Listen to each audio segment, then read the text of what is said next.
You are listening to the Horse Radio Network, part of the Equine Network family.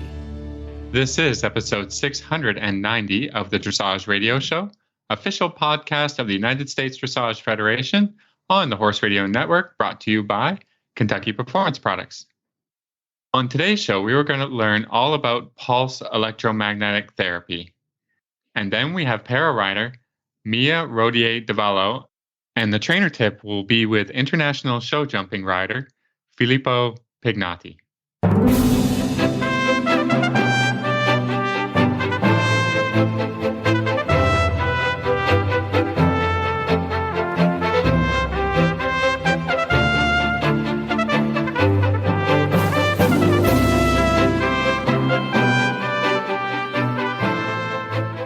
This is Reese Goffler-Stanfield from Georgetown, Kentucky. And this is Philip Parks from Rockwood, Ontario, and you're listening to the Dressage Radio Show. Hi, guys. How are you? I think we're doing pretty good.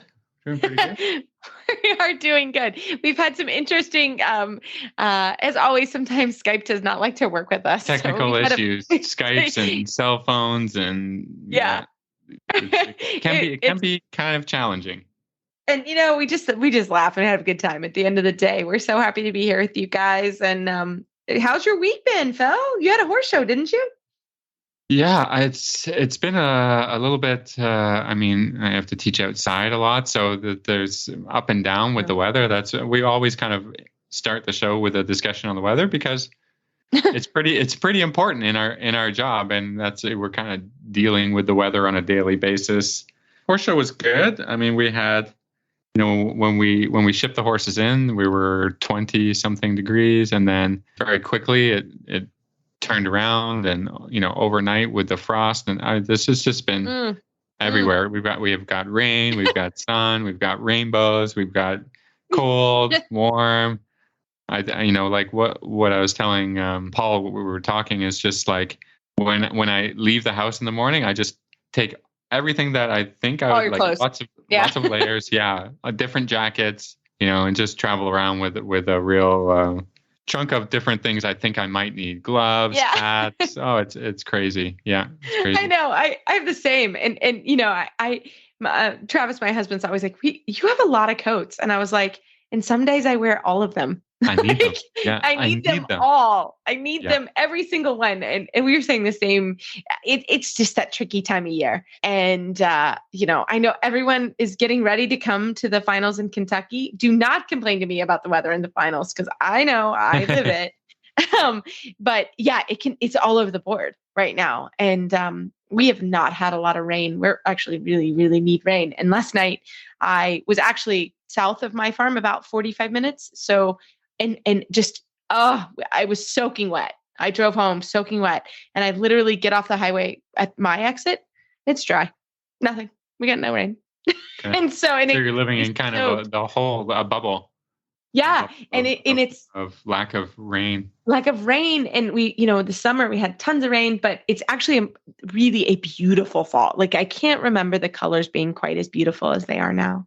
I was thinking about that on my drive to the barn this morning. It was like, you kind of look around and you're just like, did the colors get turned up, or, did I just start looking at them a little bit more? Or, I don't know. They've been beautiful here. Yeah. Really, really gorgeous. And it's a lot of brown. Like it's mostly more green normally in the fall here. It's really brown, and the paddocks are in terrible shape, but it's actually quite beautiful. So that's been fun. But we're the same. And I'm lucky at the moment. We're not horse showing this month. So I've kind of let the horses' bodies just do what they do. And we're blanketing a little bit, but it's really hard to blanket because the horses go out about 4, and, it's a way different temperature than 2 a.m., and so we just kind of leave. That's my stance on that, because it's just impossible. You just can't do it. So yeah, you'd be rushing around and changing blankets every 2 hours, I think, Yeah. And we still have horses at night turnout because they're still nice, so myself, I personally just leave them right now. It will change. Big Mike, when he goes to finals, he'll have to get clipped here in a couple weeks, and blanketed and that kind of thing. But we kind of leave them as long as we can. They're all a little bit fuzzy right now, and it's fine. they're beautiful. Their coats are that beautiful color, and we just kind of leave them alone. So that's my stance. And we've been working hard. I've, really trying to get Big Mike ready. And we have actually a horse show here this weekend for the dressage horses. And the Retired Racehorse Project is going on right now.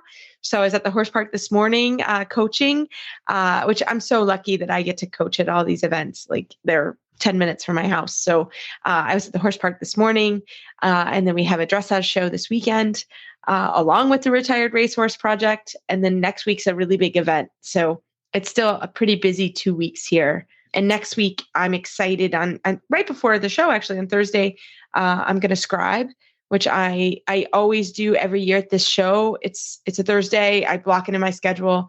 Obviously volunteers are so important for these horse shows because, I don't know how they are at your house, Phil, but if we don't have volunteers, the horse shows are not going to go on.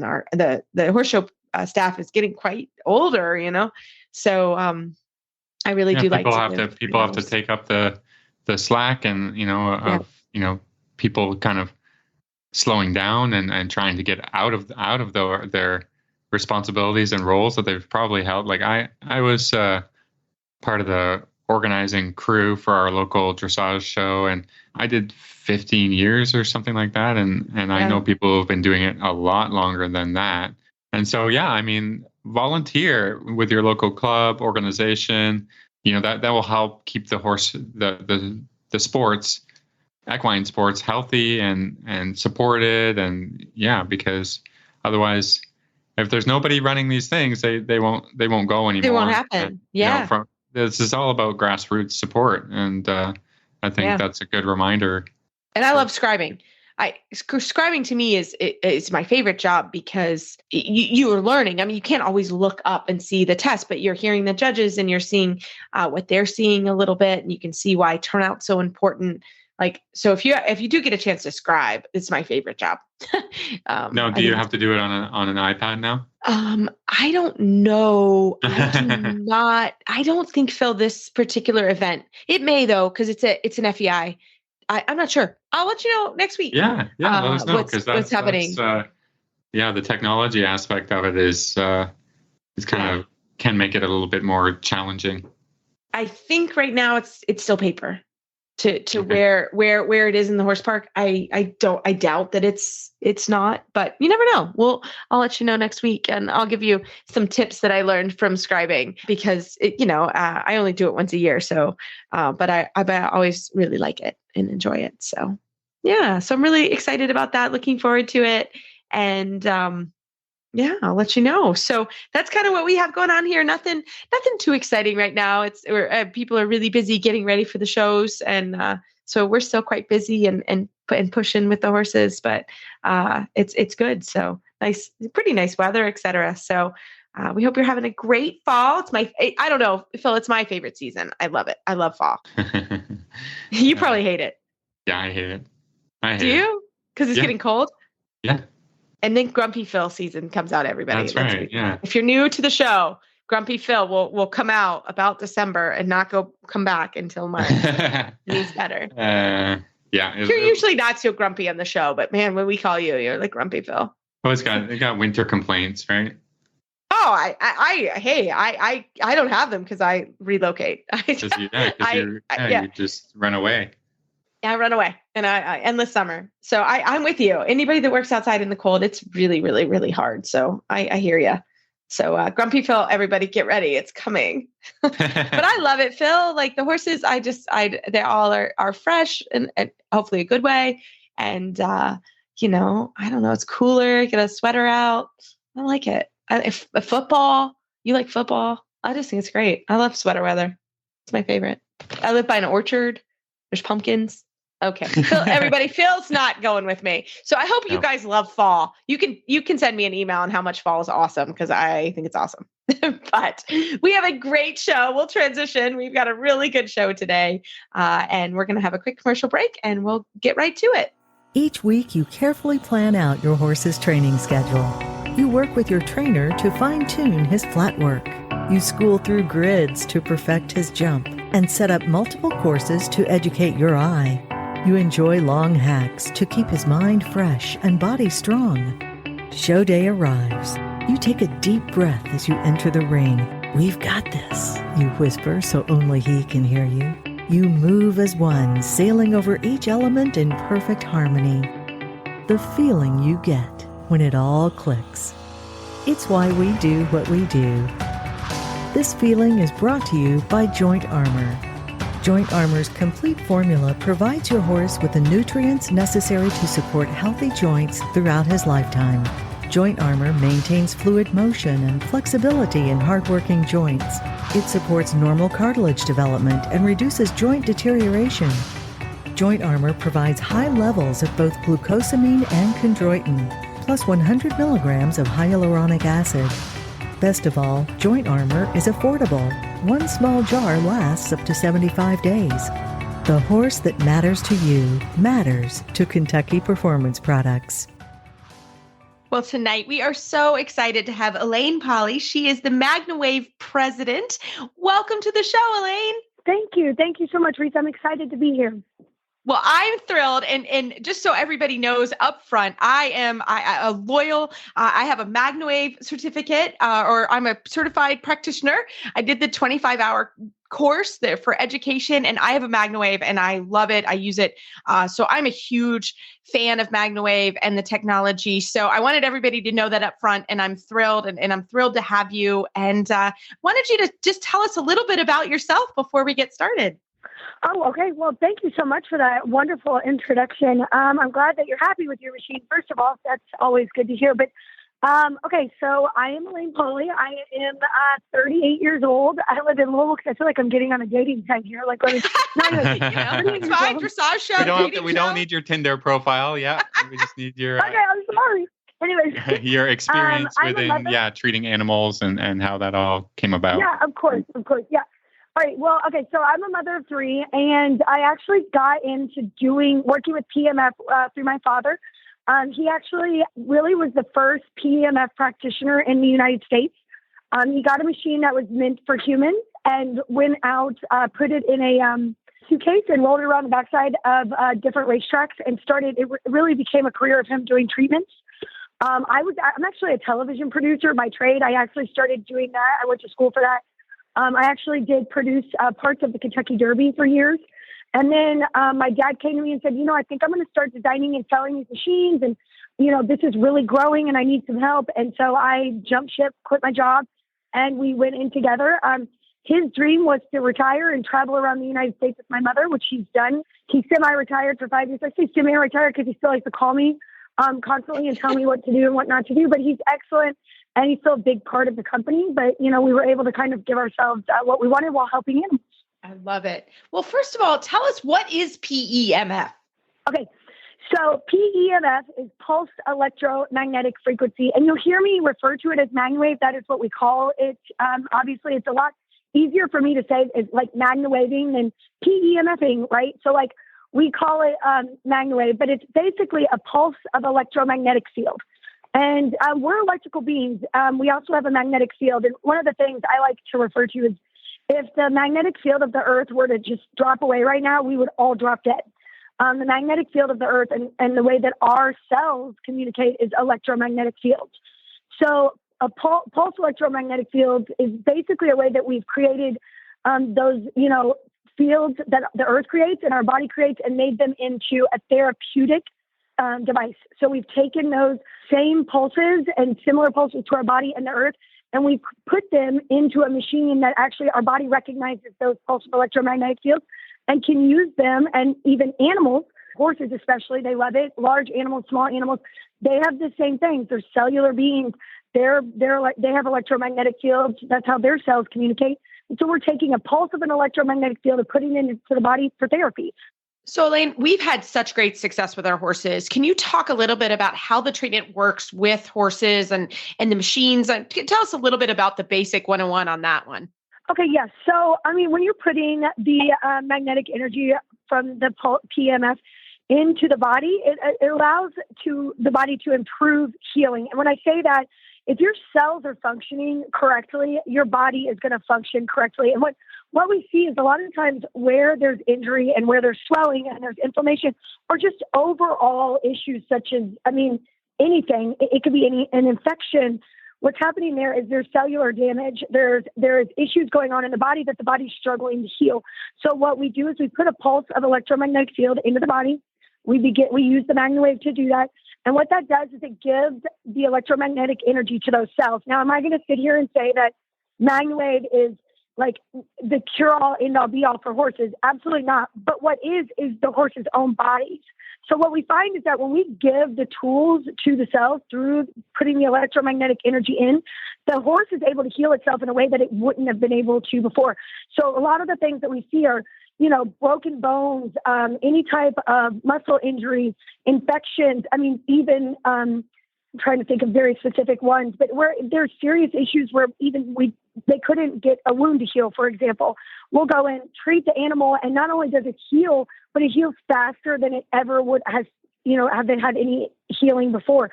So it's really not the machine as much as we're giving the electromagnetic energy to the cells that they need to heal. And a lot of times there's a lot of outside factors that can make it that those horses aren't able to heal, and we're just able to give them the power to do so, if that makes sense. So it really isn't one indication, I guess is what I'm saying. So many people are like, name the 5 things that it helps with. And I want to say, well, I would have trouble naming 5 things that it doesn't help with. Like, there is so many things that we've just been amazed to see that when the body has the right tools, the horses perform better. They are, they heal faster. It's amazing. So, I'm kind of new to all this stuff. Does this stimulate circulation? Because it's not just I don't think it's just a case of putting electricity into the horse. Can you maybe? Right. No, it's not electricity. Right. Right. So it's a magnetic field. So electricity, you think of like a tinned unit, right? You think of something that is electrical. Where with magnetic field, what we're doing is it's not as intensive as electricity. So what actually is happening, the magnetic fields help to increase electrolytes and ions in the body. I mean, I could go down very, very far into how those natural influence on electrical changes on a cellular level can help cellular metabolism. It can help the body function better. But in terms of increasing blood flow, it's not going to increase it, but it will improve it.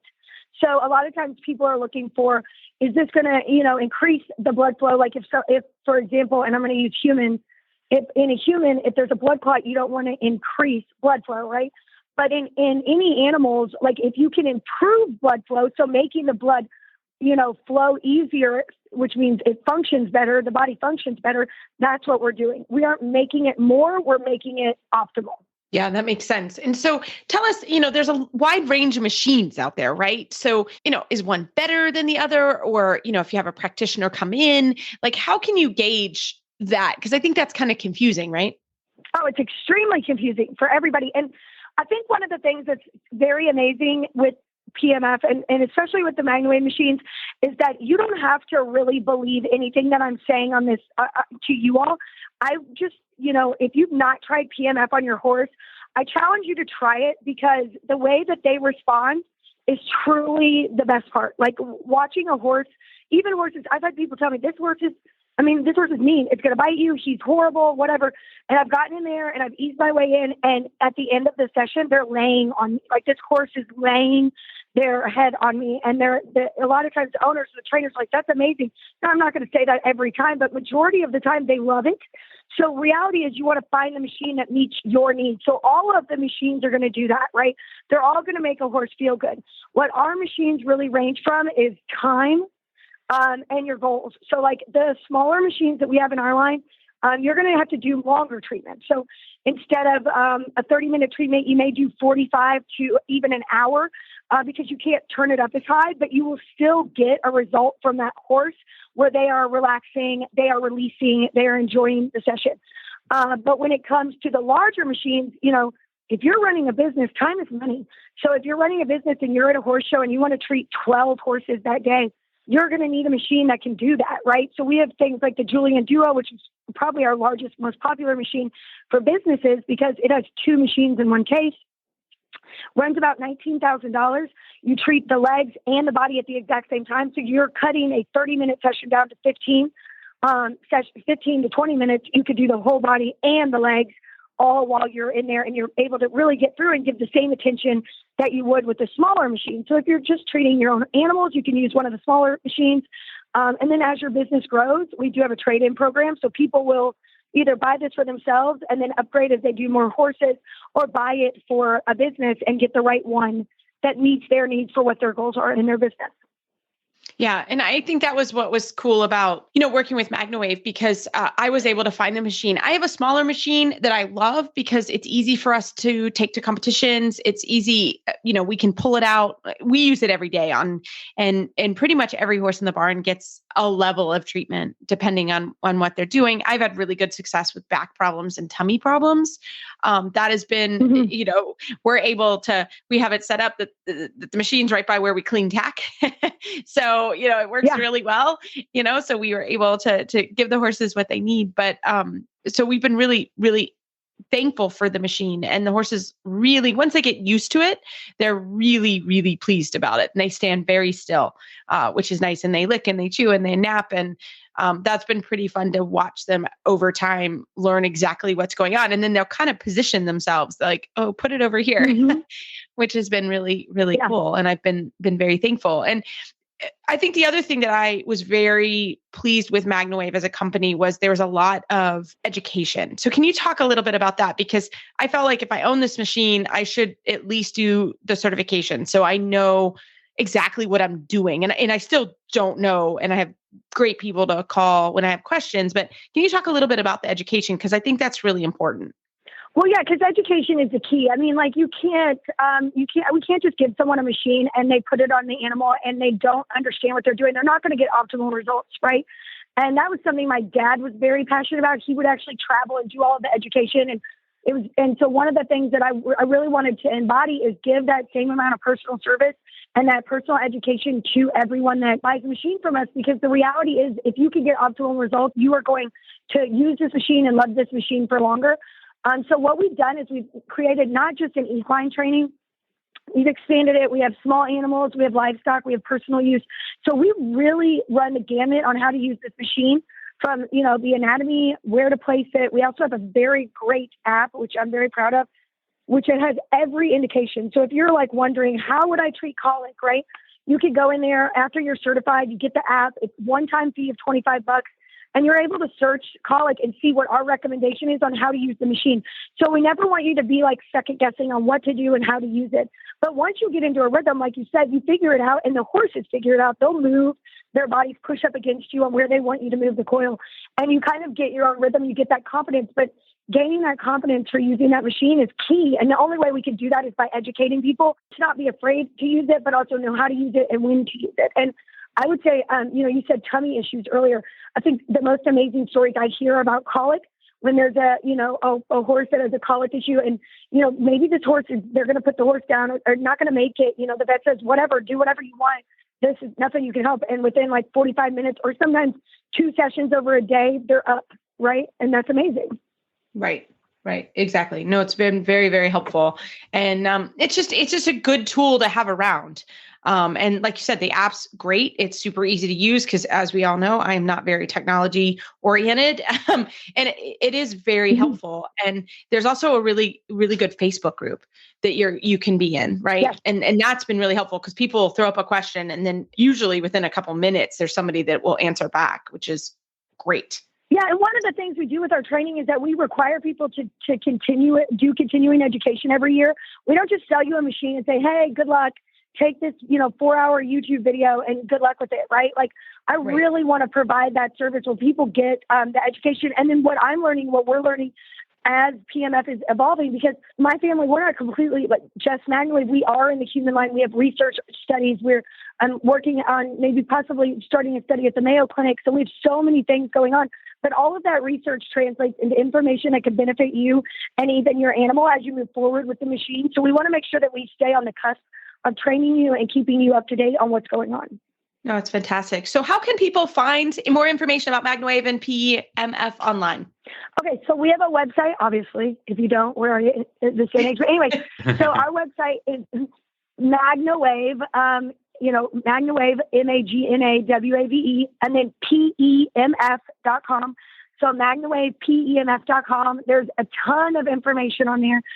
If you are just interested in PMF, you want to see research articles, you want to, interact with people that aren't, I'm very brand specific, machine specific, obviously, but there's also a group, it's called the Association of PEMF Professionals. That website is PEMFprofessionals.com. That's an excellent resource for you to go to and see unbranded information if you want to just learn about PMF and not hear it, don't want to take my word for it. There is great information there. There's great people there that you can actually learn a lot of information for all about PMF and, across the board. Fantastic. Well, Elaine, thank you so much. It's a great company. I've been so thrilled with my machine, and we're so glad we had you on tonight. All right. Well, thank you so much. It was great being with you. Have you ever wondered how to keep your horse sound and how to prevent future lameness issues? Have you had to deal with abscesses, stone bruises, laminitis, navicular, or soft tissue damage in the hoof capsule? Or maybe you're a farrier and you want to learn how top vets around the world diagnose and treat various hoof care issues. The Humble Hoof is a podcast for both owners and professionals discussing the health of the hoof and soundness of your horse. Check us out, published twice a month on Horse Radio Network. Well, tonight it is a real honor to have the 2022 National Para Dressage Champion on, Mia Rodier-Dawallo. Hi, Mia. Welcome to the show. Hi. Thank you guys so much for having me. How did I do with your name? I give you an A+. That was amazing. Thank you. Oh, I love it. I love it. Well, go. I know Phil's laughing because I never get an A+ on names. So I'm very excited. So Mia, you and I met very quickly this summer. You are a student of Patty Mayer, who's also a great friend of mine and a friend of Phil's and the friend of the show.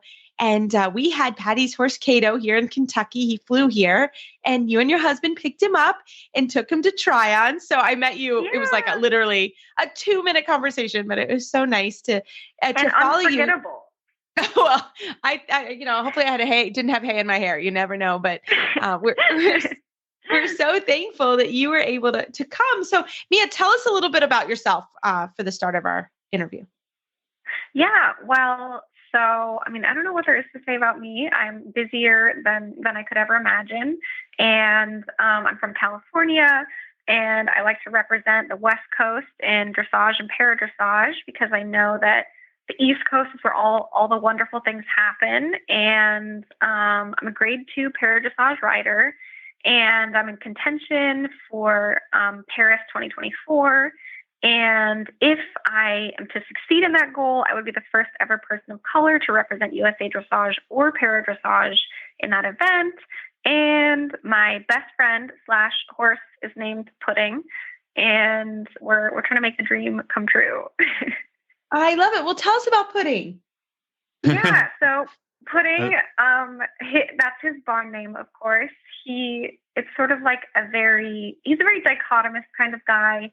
He is like this big, great, majestic creature. So I think it's kind of ironic that his barn name is Pudding. I call him Tiny. The first time I met him, it was like nothing I've ever felt in my entire life. I rode him, and then we got into the car, and I was so quiet, and my husband was like, are you okay? You're never quiet. And I was like, I started crying. I was like, oh my gosh, he's so special. I've never met another horse like him. And the rest is history. Now we've done the selection trials for the World Championships, and we won the national championships, and we're nominated for the Against All Odds Award for FEI. So I owe him, I'm indebted to him for life. I'm so grateful for him. So maybe you can tell us a little bit about how you got into riding and, when that started, and then when you started to be, have the competitive bug.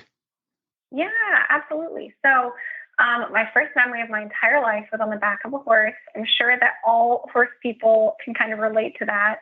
I feel like it's sort of like, you can have generational trauma. I feel like you can also have generational memories almost. So I come from a long line of hundreds or thousands of years of horse people.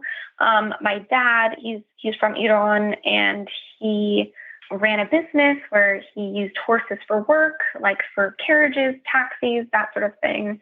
And So I think I was born to be a rider. You know, you got to catch the bug at some point in your life. Maybe I caught it before I was born.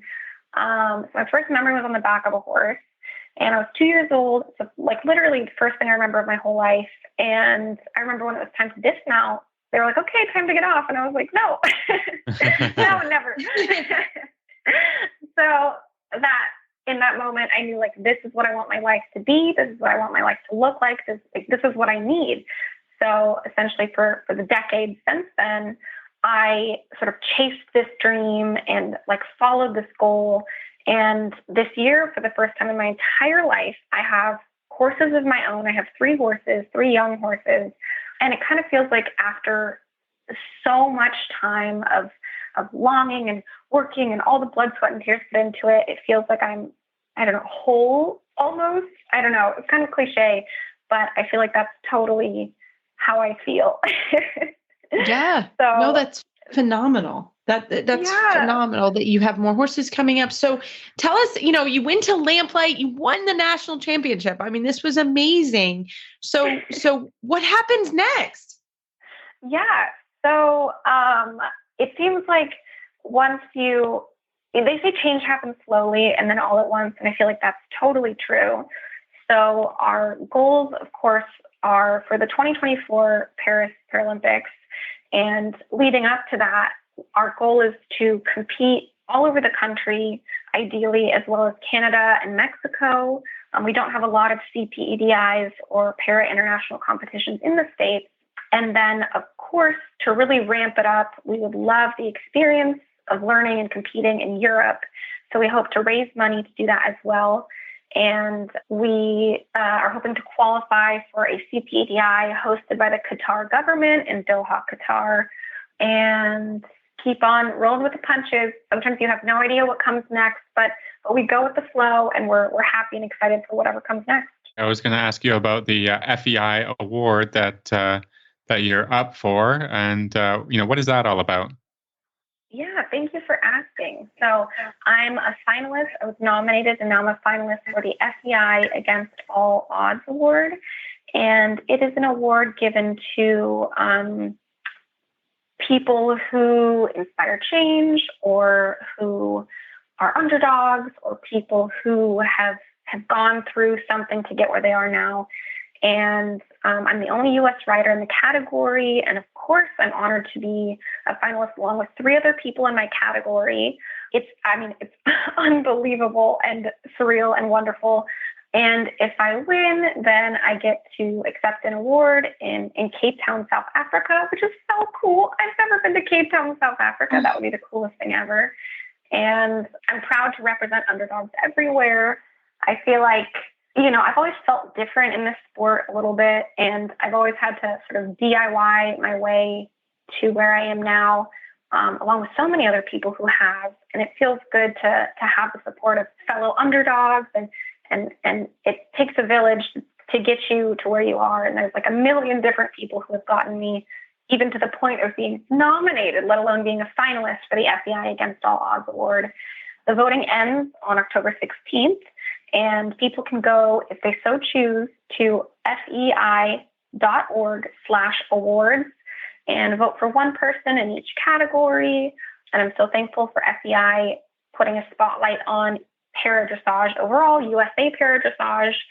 I feel like we're really getting a lot more visibility now, which is so important. Like, representation is important, visibility is important, and it's something that is finally happening. And I'm really grateful for that. Oh, it's fantastic. And Mia, you're also doing a fundraiser at Patty's, right? Tell us about that. Yes. So Patty Mayer, my coach, who is, I have her to thank for essentially everything. She's, the reason I have my horses. She is the reason why I have any idea what I'm doing. She is hosting a fundraiser for me to raise funds to achieve my goals of competing in Europe and training costs and everything that I would need to make the end goal of Paris 2024. As we all know, the sport is so expensive and prohibitively expensive for so many. And regardless of that, being disabled, just being a disabled human is so much more expensive than being an able-bodied human. So when you mix that with dressage,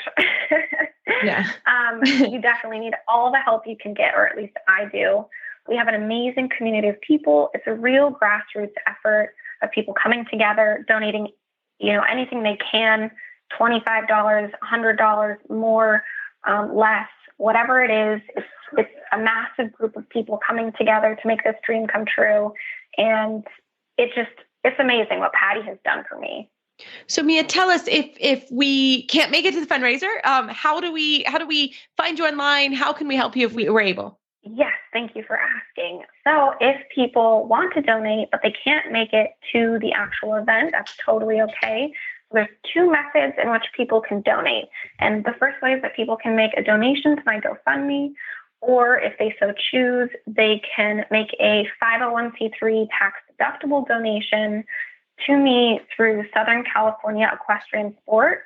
It's an organization that makes it so that equestrian athletes in Southern California can have an easier way for people to donate to them and have it be tax deductible, which has made a world of change in making donations. So Mia, for our listeners that want to help you, how can they find you online? Yeah, so they can find me on Instagram and Facebook. My handle is @M like mouse, IARO, D like dog, IER, D like dog, AWALLO. Fantastic. Well, thank you so much, Mia. Yeah, thank you.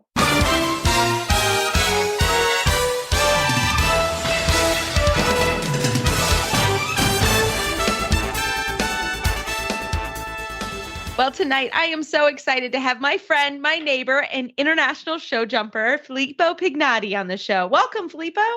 Good evening. Well, truly, you and I have become friends, and we are working together on a number of horses. And it's been so fun because you are an international rider from Italy, and you jump the international Grand Prix at WEF and all the big jumps.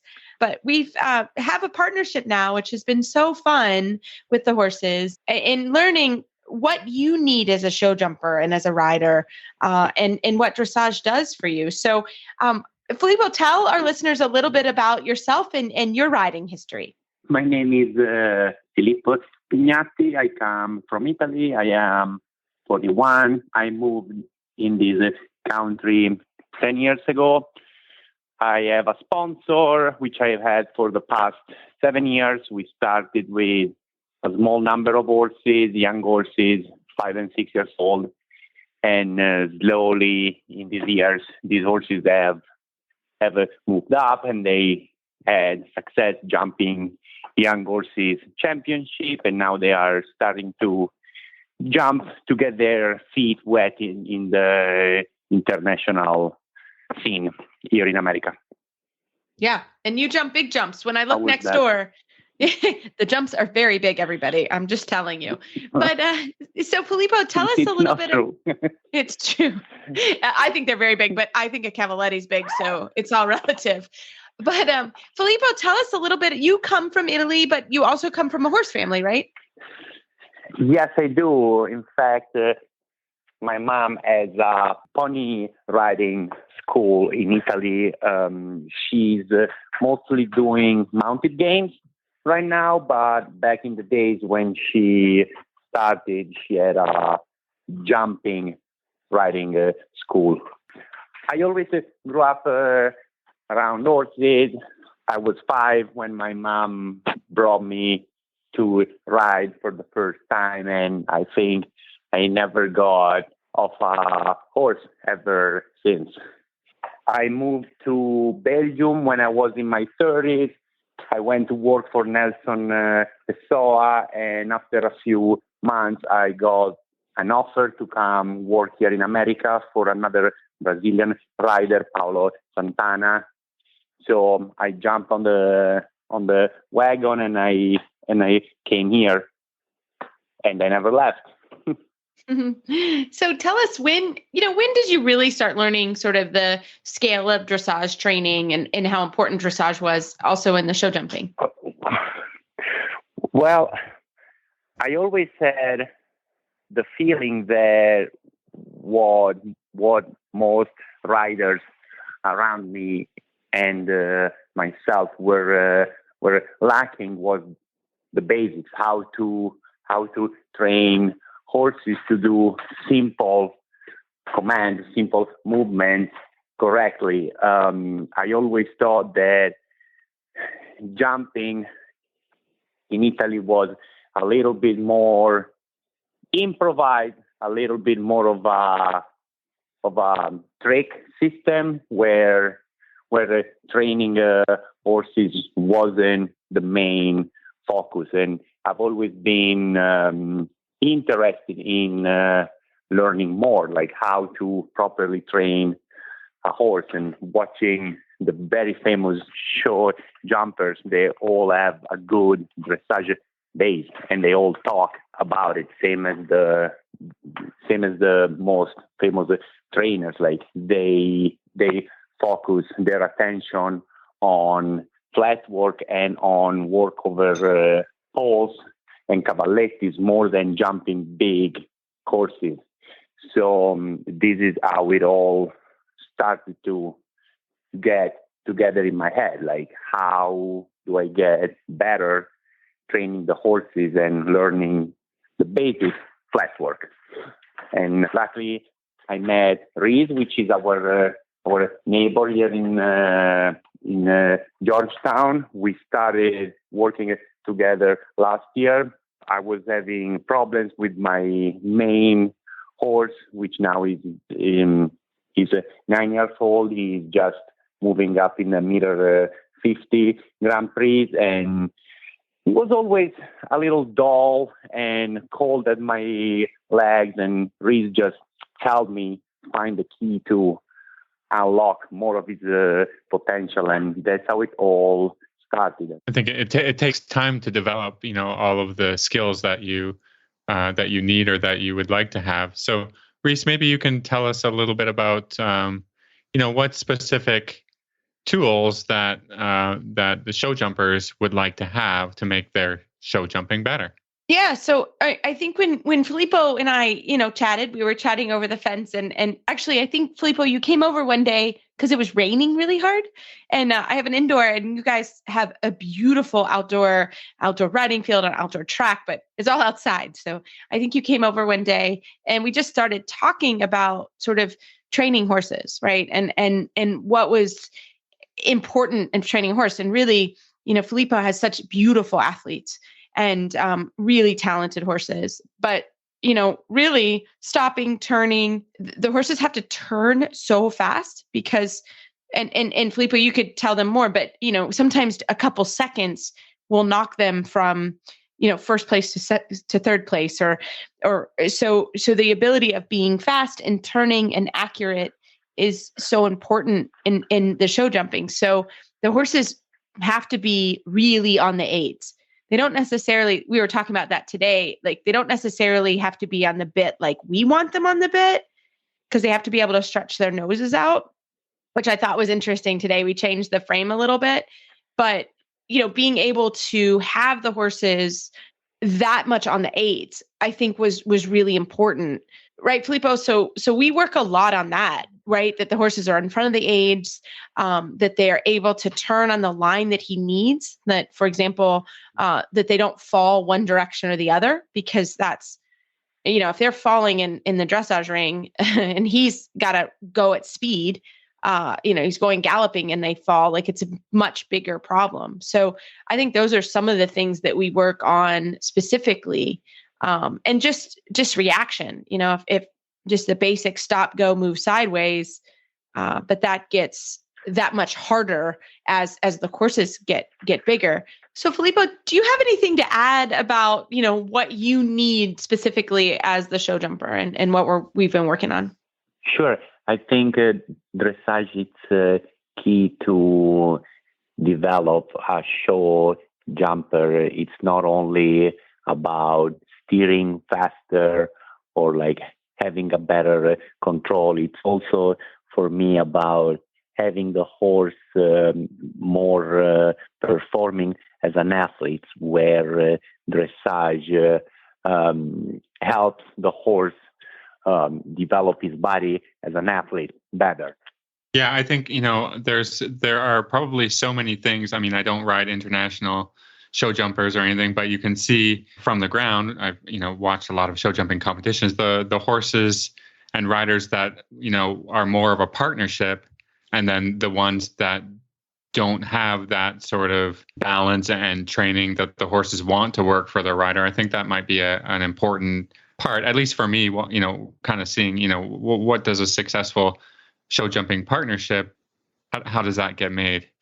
It for sure is. In fact, it's always about a tenth of a second difference in between winning or being second or third. So having that special bond where you think to turn tighter and move forward, and your horse follows you, that's where I think dressage is really helping jumper horses.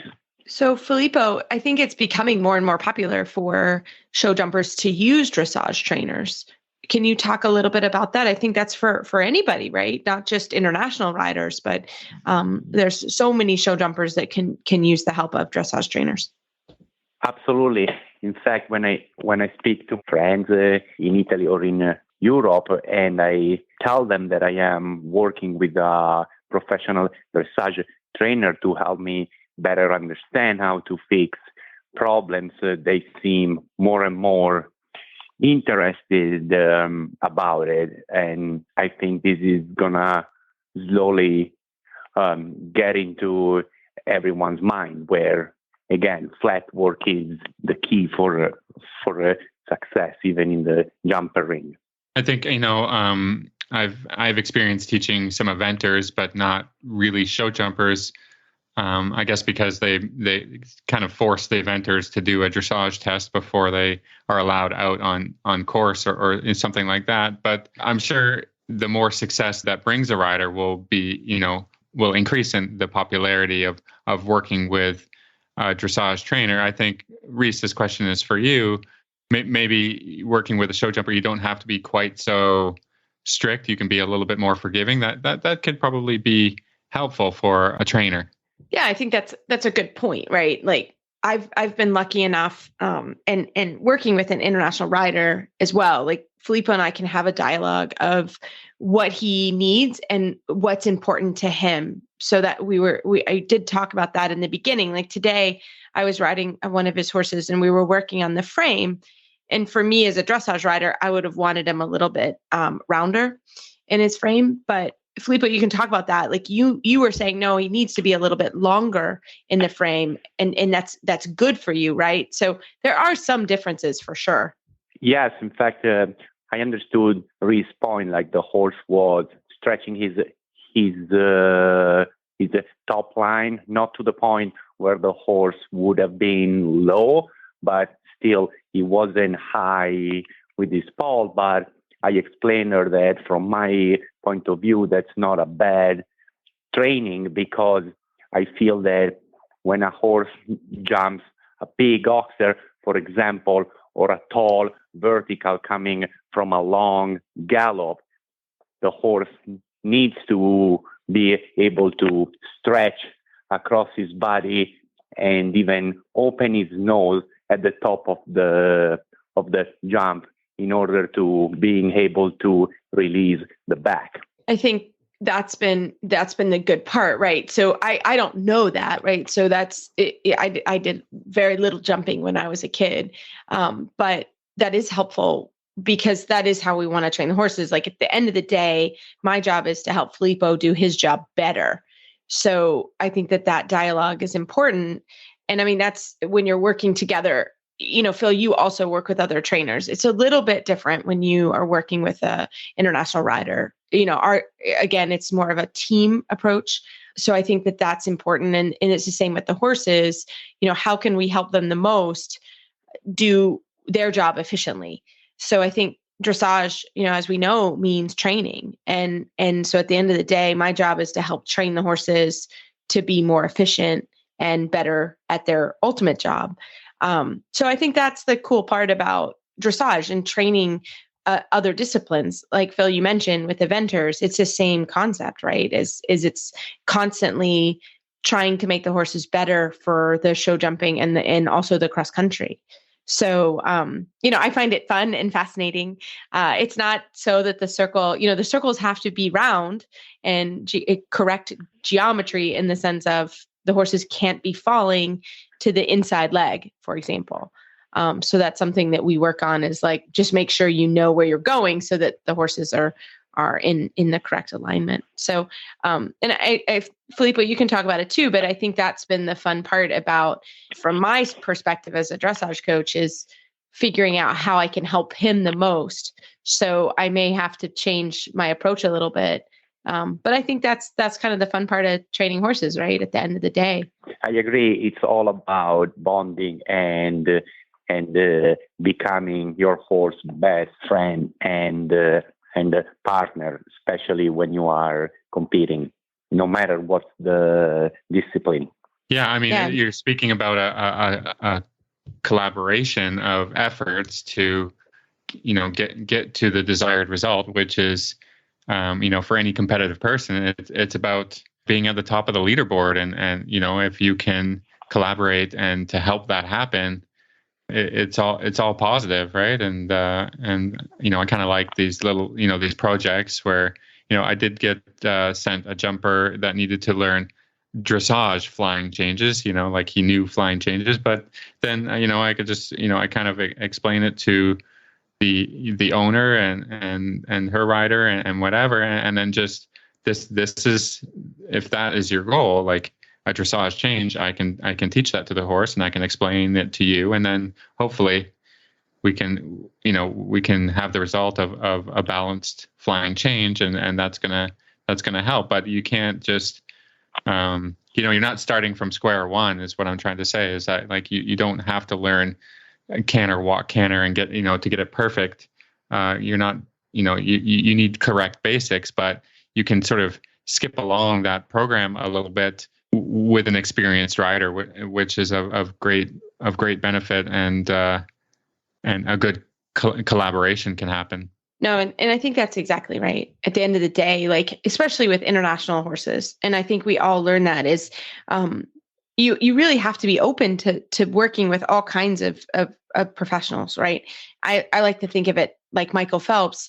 He has all kinds of coaches to teach him to swim. And it's the same thing. Like, I'm just in any dressage rider that works with show jumpers, right? We're just a little piece of the puzzle to make the horses that much more rideable for what Filipo needs them to do. So I do think it's fun, and it's been a fun collaboration. We have fun working horses together, and it's been an interesting collaboration. So I think for show jumpers, right? That's where I think it's moving that way, isn't it, Filipo? That a lot more show jumpers work with dressage people. Yeah, absolutely. So, yeah. Well, Filipo, if our listeners want to follow along and see your progress in the horses, how can they find you? I am on Instagram and on Facebook, even though I'm not big into social media. That's okay. Well, you can see a little bit maybe of the fall here in Kentucky. It's been really beautiful. So, Filipo, thank you so much for coming. We have to tell everyone Filippo's phone wouldn't work, so he's actually sitting in my living room right now. So you were a good sport. Thank you for having me. You're a good sport. We don't have apparently great cell phone service.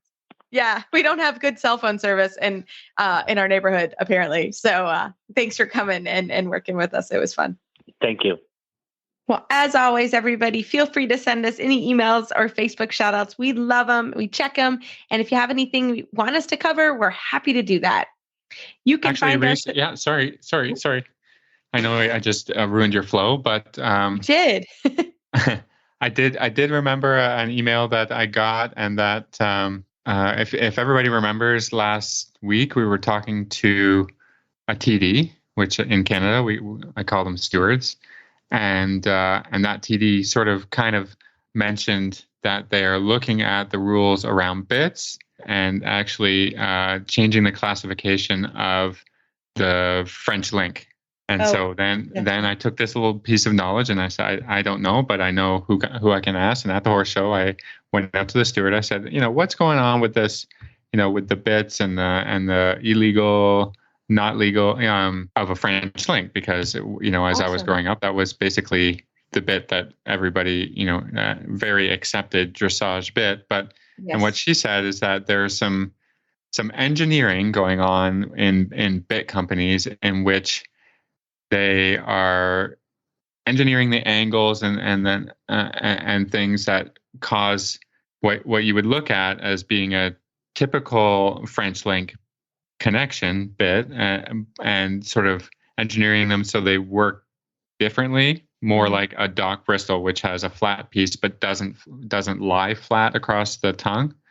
Yes. And so they have a tough job because they've constantly got to be on top of the newly designed bits that are coming out and whatever. So just keep attention to the rules about what bits are legal and what bits are not legal. And again, you can ask your coach. You can look at the pictures that are provided in the USEF NXA. Yeah, website. NXA. Yeah.